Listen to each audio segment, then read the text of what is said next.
Hi, in this lecture we will have an overview of the ISIS protocol.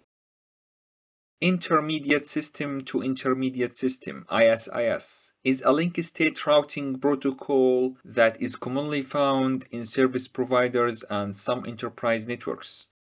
ISIS provides fast convergence, supports a large number of networks, and can support multiple protocols like IP version 4 and IP version 6.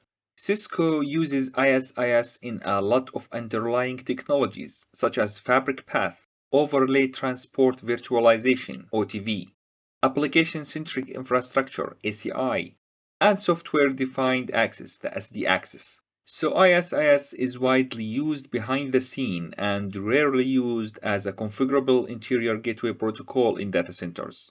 OSPF is most likely the preferred option for IGP protocol in data centers. So for the CCIE data center considering the blueprint topics for ISIS, Cisco wants you to have a brief idea how ISIS works in high-level overview. So we will keep our discussion in a high level. I'll try not to go in depth as possible as I can.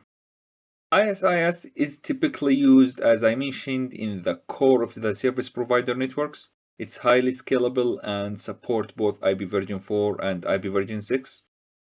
Originally, ISIS was developed by ISO to route OSI CLNS packets. CLNS is the connectionless networking service like TCP/IP. So this is like TCP/IP suite. And CLNP, connectionless mode network protocol, is the equivalent to IP. So ISIS exists before TCP and IP exist. So it's a very old protocol.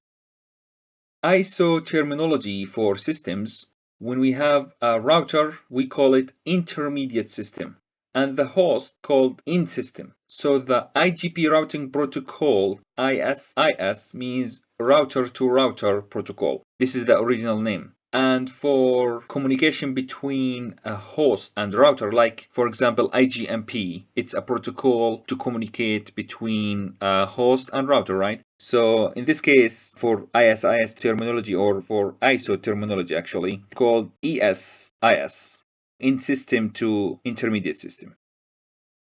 ISIS is a router-to-router communication protocol similar to OSPF. Both are link state, and it's very similar behind the scenes. So both are using Dijkstra algorithm, SPF behind the scene. ISIS was defined in ISO 10589. You will see this in the header when you take the capture on Wireshark. I will show you. And that definition was for the CLNS, not for TCP. I mean, it was for the connectionless network service.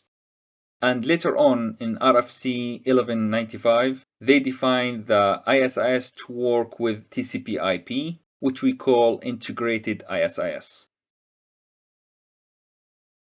ISIS and OSPF similarities. Both designed as interior gateway protocols. Both are IGPs used for exchange routes inside the enterprise. Both use areas. We know OSPF use areas, and also ISIS use areas, but in different way. Both maintain a link state database, LSDB, from Dijkstra-based SPF algorithm to compute the shortest path for each route. So basically, both of them a link state routing protocol and use LSDB to maintain the SPF algorithm and to calculate the best or the shortest path to reach the route. Both use hello packets for keep alives and discovering neighbors on the link. Both utilize two-level hierarchy. OSPF used area 0 or the backbone area and non-backbone area, which is any other area. So we consider this a two-level, right? So backbone and non-backbone. For ISIS, we have level 1 and level 2. So level 2 is very similar to area 0, a backbone. We will talk about this in a minute. Both are classless protocols, which means advertise the prefix and the length, prefix length. Both have capability of providing address summarization between areas, because we know inside the area, every router or intermediate system has to know the exact copy of all LSAs in case of OSPF or LSPDU in case of ISIS. We will talk about packets in next lecture. Both elects a designated router to represent broadcast networks. ISIS has a designated intermediate system, DIS, the same thing, same functionality like the DR in the OSPF. Both have authentication capabilities, but ISIS has a per link, per area, which is similar to OSPF, or per domain authentication, which is not supported on OSPF. ISIS and OSPF differences. Different administrative distance values. OSPF has 110, while ISIS has 115. OSPF and ISIS have different rules and requirements for building adjacency. We will talk about this in next lectures. ISIS PDUs or packets reside directly behind the Ethernet frame header. So this is the very unique thing on ISIS. And this is why Cisco uses it in Fabric Path behind the scenes, for example, because it doesn't require an IP packet to run on the link. We will see in next lecture in the packet format how ISIS format looks like. Areas and interfaces. OSPF, we have the link inside the area, whereas ISIS, the whole chassis, the entire router is inside a single area. So I mean by this, for OSPF, if we have router A, B, and C, this is area 0, this is area 30. Here we have this interface inside area 0. This interface is also inside area 0. So these two routers, A and B, are inside area 0. And for area 30, we have this interface in area 30, also this interface in area 30, right? Router B is an ABR connecting two different areas. In case of ISIS, we have the whole chassis inside an area. So here we have router B and router C, both are in area 30, and router A in area 20. So we don't have router with links in different areas. All links have to be in the same area. We will talk how can we make neighbors between routers in different areas where we have level 1 and level 2 router types. I will talk in a few next slides about that. But the main point here, the interface in OSPF belongs to the area. In ISIS, the entire chassis belongs to the area. ISIS levels and router types. Basically, ISIS routers have different types. First one, we have level 1 system, level 2 system, which is the level that represents the backbone, and level 1-2 system. A system or router playing two roles or two types. It's capable to be level 1 and level 2. And it is the default when we enable ISIS on Cisco routers. ISIS backbone consists of contiguous level 2 capable systems. When we say capable, it means, for example, level 2 capable, it means level 2 only, or level 1 and 2 system. So here, it could be option 2 or option 3. If we say level 1 capable, it will be option 1 and option 3. So ISIS backbone consists of contiguous level 2 capable. It's just like OSPF. We have to make all routers in area 0 contiguous and connected to each other. And in case we have a router not connected to the whole area 0 routers, we need to have a virtual link. We didn't discuss virtual links in this course because it's not mentioned in the CCIE topic. Also, it's rarely used in data centers. But the point here, the same requirement for the OSPF area 0 to be contiguous. Here we have the same thing. Level 2 systems or level 2 capable systems, which carries the inter-area routes, has to be contiguous, connected to each other. I will talk about this point later in next lectures. Now let's talk about ISIS router types one by one. ISIS level 1 systems. Level 1 ISIS systems only keep track of intra-area routes. So this type only care about routes inside the area.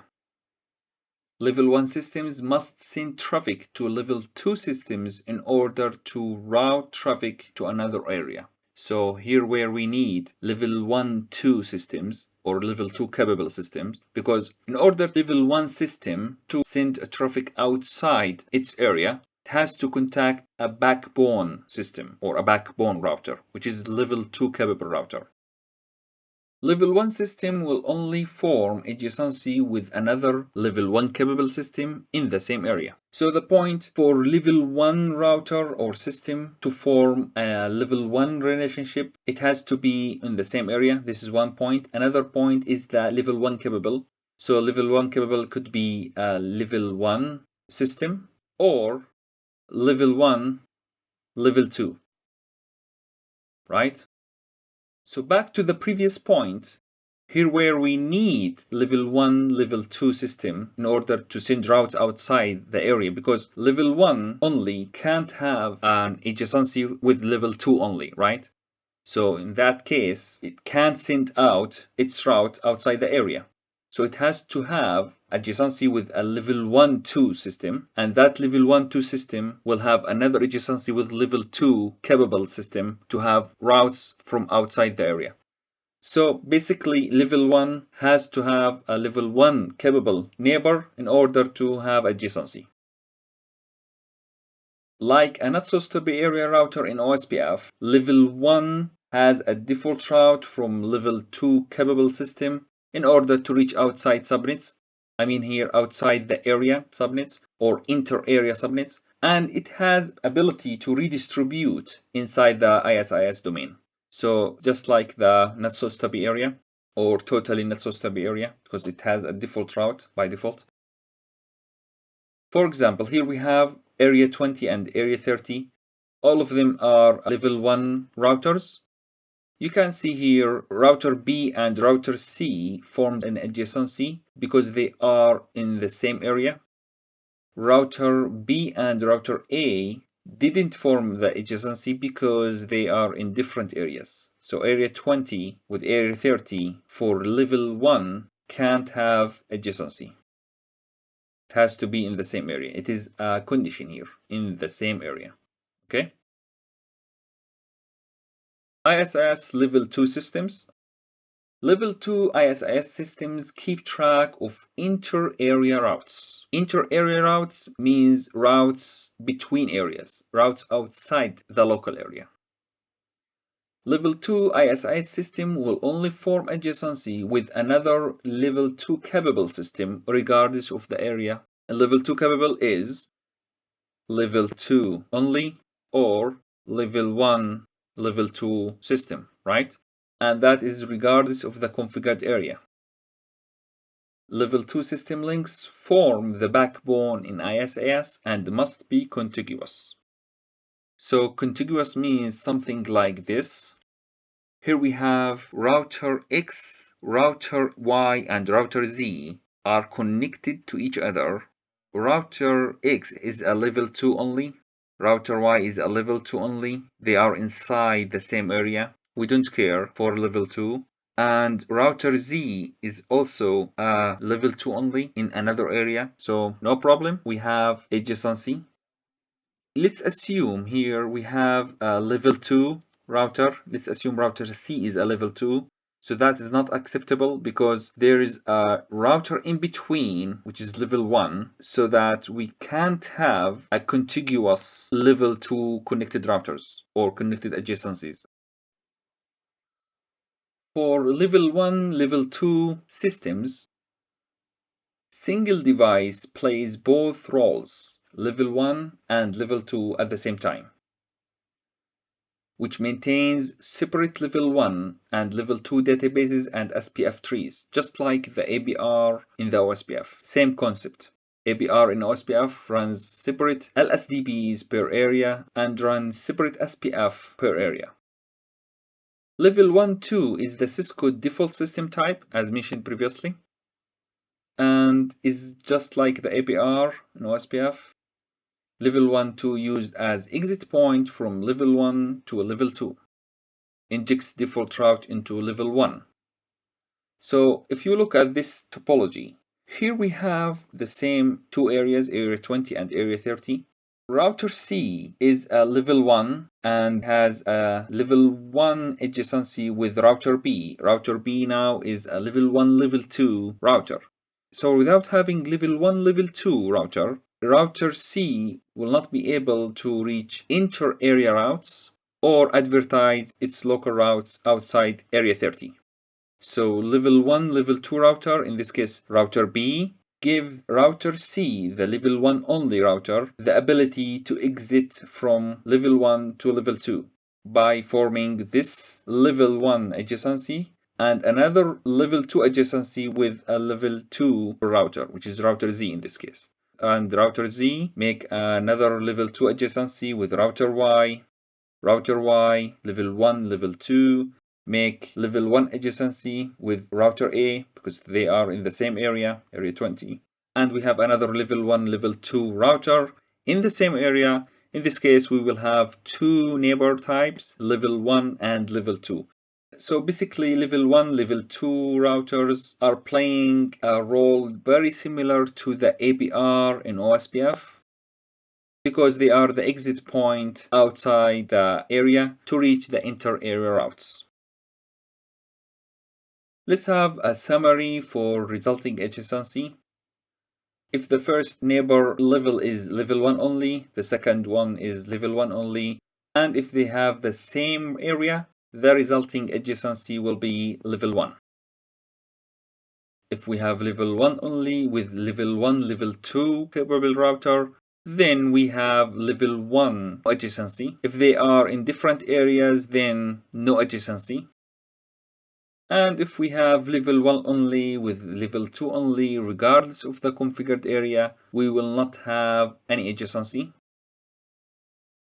If we have level 1, level 2, both of them, we will have two neighbors. One is absolutely happened, which is level 2, regardless of the area, and the level 1 will be formed if they are in the same area. Just like the one we saw here, router X and router Y, both are in area 20, both are level 1, level 2 capable, so they formed level 1 adjacency and level 2 adjacency.